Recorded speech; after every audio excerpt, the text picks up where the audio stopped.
So when it comes to case selection, he was talking you through how instead of, you don't necessarily always have to start doing composite veneers straight away. Like when a patient comes in and asks for composite veneers, you very much have to look at the whole thing.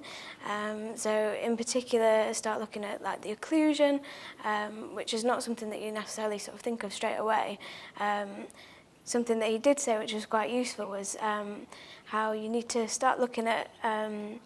the occlusion sort of dynamically, so on excursions when they're moving from left to right, protrusive guidance, and actually have a little look at how those teeth flow over each other.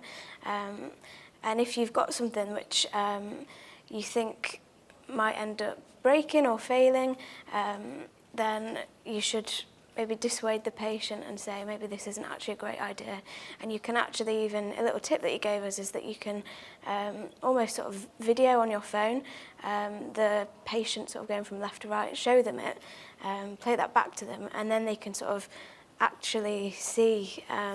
how if you added any sort of filling material onto that area, it would likely fail. So it's about not just accepting every case that comes through the door, but actually knowing when to say no, or maybe this isn't actually a great idea.